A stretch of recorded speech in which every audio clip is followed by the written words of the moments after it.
Village fat girl walked into the forest with meat and returned with gold no one could understand. Have you ever heard of a girl so forgotten, so unloved, that her own family sent her into the forest with nothing but raw meat and a whispered hope she'd never return? That is the story of Nkiruka, the girl the village called Aju-nwa, too much to feed, too much to carry. Every morning she rose before the roosters, swept the compound, fetched the water, and ate only after everyone else had picked the pot clean. But on the morning of the Yam Festival, something changed. That morning, before the sun touched the banana trees, before the village drums stirred the children awake, before even the shadows moved, Ukamaka pressed a clay bowl into Nkiruka's hands. Inside was raw meat, blood still warm, pink, trembling in the bowl. "Wash it," she said, "in the stream beyond the Iroko of spirits." And so Nkiruka walked into the mist, into the silence. Into the forest no child was meant to enter alone. Why she returned is still spoken of in secret. But how she returned, with gold glowing in her hands, like it had fallen from the sky, that no one in Nakwel has ever been able to explain. They called her Aju-nwa.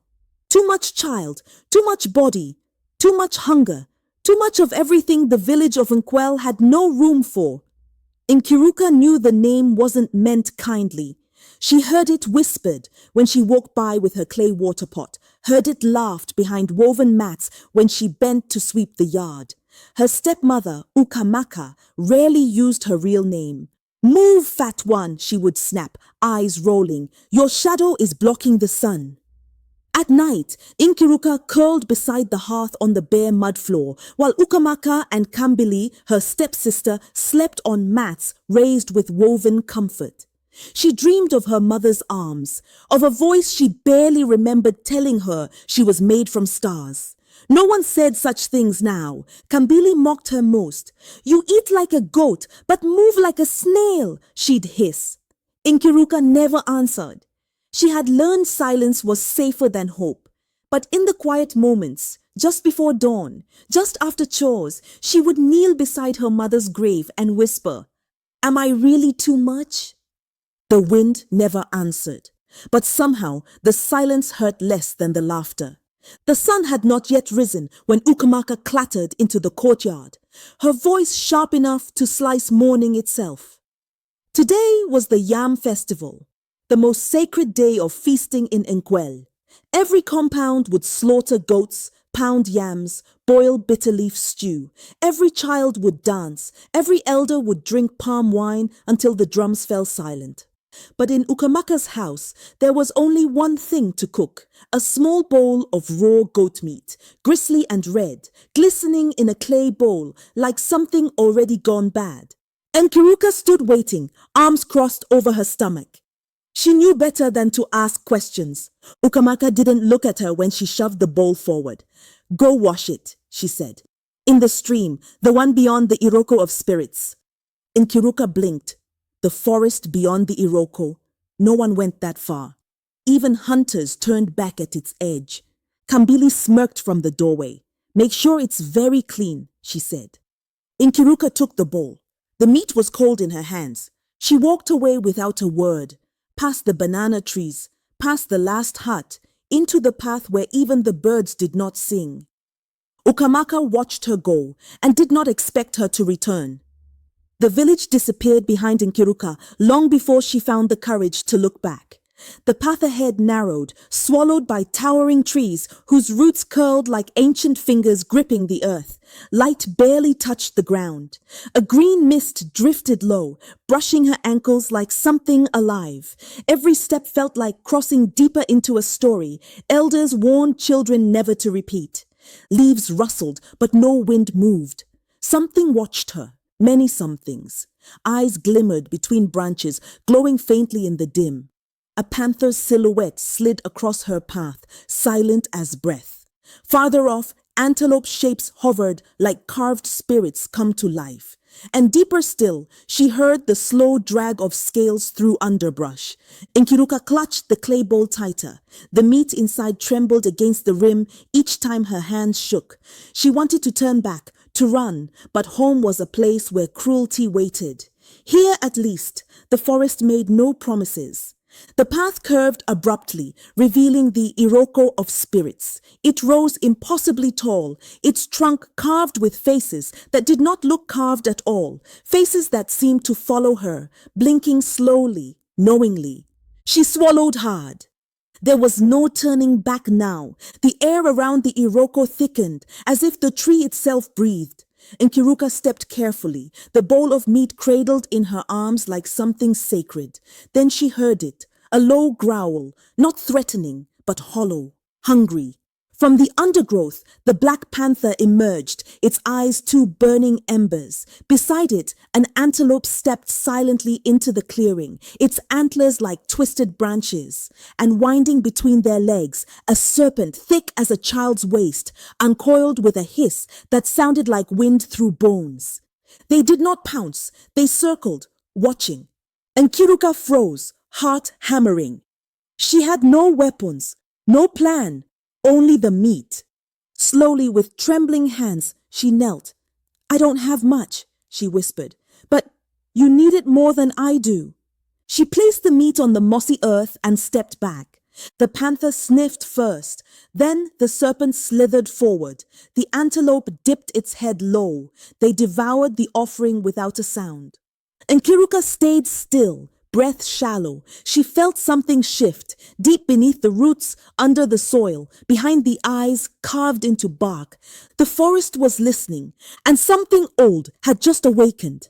As the last shred of meat vanished into the serpent's jaws, a stillness fell, thick, reverent, terrifying. The moss beneath Nkiruka's knees glowed faintly gold. The Iroko of spirits groaned, its bark cracking like ancient drums. Then the eyes carved into its trunk blinked. Not stone, not wood, alive. A voice rose, not from the air, but from the roots, the mist, the space between things. It rumbled low, deep as thunder, wrapped in sorrow. "In 1,000 seasons, no human has given before asking." Nkiruka's breath caught. "They came with greed. They came to take. You gave." From the tree's shadow, a figure stepped forward, tall as the Iroko itself, robed in golden mist and shadow. Its face shimmered like water over fire. This was Arushi Oko. Nkiruka fell forward in awe. "I didn't know. I only—" A hand reached out, long fingers glowing like dawn. It touched her palm. Gold bloomed. Coins appeared, light as feathers, warm as breath.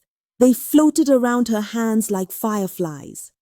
"Kindness is currency in my realm," the spirit said. "Go and never forget what you learned here." And just like that, the forest exhaled, and Nkiruka, once burdened, once unwanted, was no longer empty-handed. When Nkiruka stepped out of the forest, the sun was sinking low, casting long golden shadows across the village fields. She held the empty clay bowl in one hand, but her other hand glowed. Gold coins drifted around her fingers, weightless and bright, spinning in the air like leaves caught in a breeze. The first to see her was a farmer's son. He screamed and dropped his basket. By the time she reached the edge of the compound, a crowd had formed. "She's bewitched," someone whispered. "No," another gasped. "It's real. That's gold." Ukamaka stood frozen on the porch, lips parted, eyes wide with something that was not concern. Kambili's mouth twisted, not in fear, but something sharper, envy. That night, the village elders summoned Nkiruka. She told them everything, the forest, the animals, the offering, the spirit. Some scoffed, others crossed themselves. None could explain the gold. But Nkiruka didn't care. She bought food for hungry children, paid the debts of old women, and gave the rest to the shrine in her mother's name. For the first time in her life, people looked at her with awe. But behind every smile, behind every thanks, Nkiruka saw the question in their eyes. Why her? Days passed, and the gold did not run out. In fact, it seemed to grow. Nkiruka hid none of it. She gave freely, yam tubers to widows, cloth to girls who had only rags, salt and soap to the old hunter whose son had gone missing years ago. The same villagers who once called her Aju-nwa now knelt to bless her footsteps. But not Kambili. Kambili watched from the doorway, eyes narrowed, lips tight. She saw Nkiruka in fine wrappers, her gold earrings catching sunlight. She heard the chief call her child of fortune. And it burned. One night, as the moon hung low and red over the banana trees, Kambili crept into Nkiruka's room. "Tell me," she hissed, "where did it come from?" Nkiruka sat calmly, plaiting her hair. "I already told you." "No, not the story, the truth." Nkiruka turned. "It is the truth. I gave. The forest gave back." Kambili's nostrils flared. "Then I'll go myself. I'll give twice as much and come back richer than you." "Kambili?" Nkiruka whispered, her voice trembling. "The forest doesn't work like that." But by dawn, her stepsister was gone, carrying a fresh bowl of raw meat and a heart filled not with hope, but hunger. Kambili moved fast, her anger louder than her footsteps. She reached the forest edge before the sun had finished rising. The mist greeted her with the same cold silence, the trees unmoved by her presence. She clutched the clay bowl close, her eyes scanning for shadows, for gold, for anything. When the panther stepped into her path, she did not kneel. She raised a stick. "Back away," she barked. The antelope emerged next, its gaze ancient and unreadable. The serpent hissed from the underbrush, coils rippling like silk. Kambili threw the meat to the ground. "There, take it. Now bring me what you gave her." The animals stood still. "I said take it," she shouted, hurling a rock that struck the serpent's back. The forest stirred. The carved face on the Iroko blinked slowly. The roots beneath Kambili's feet pulsed once, then twice. Then Arushi Oko appeared, not golden, but shadowed, eyes dimmed with judgment. "You offer nothing. You demand everything." Kambili turned to run, but the vines had already crept around her ankles. She screamed, high, panicked, useless, as the earth split beneath her. Roots dragged her down. The bowl rolled into the mist, untouched. The gold never came. 3 days passed. Kambili did not return. Ukamaka wailed at the shrine, tore her wrapper in grief, begged the elders to act, but none dared enter the forbidden forest, not even the chief. In the end, it was Nkiruka who rose quietly, wrapped herself in her yellow cloth, and took the same clay bowl, now empty, back into the mist. The forest welcomed her this time. The panther bowed its head. The antelope stepped aside. The serpent curled gently at her feet. She walked straight to the Iroko. "I've come to ask," she said, standing before the ancient face, "not for gold, not for honor, but for her life. Take back everything you gave me. Just let her go." Arushi Oko rose from the roots, softer this time. "You would give all that was given?" "I would give more," Nkiruka whispered, "because I understand now. The gold was never the real gift." A pause, then a breath, like the whole forest exhaled. The roots uncoiled. Kambili fell into the moss, eyes wide, humbled, silent. Arushi Oko's voice echoed once more. "The forest does not reward the greedy. It remembers the kind." And Nkiruka walked home, not rich, not poor, but changed. And some say, on moonless nights, gold still flickers in that forest. But only if your heart is light enough to carry it. If you had nothing left but a bowl of raw meat, would you dare step beneath the Iroko? Tell us, what would you give to be chosen? If this tale stirred something in you, don't let it vanish like mist. Subscribe for more stories the elders refuse to tell. Like if you believe kindness holds power, share with someone who needs to hear that even the forgotten can rise. And don't forget to turn on post notifications so you never miss the next whisper from the forest.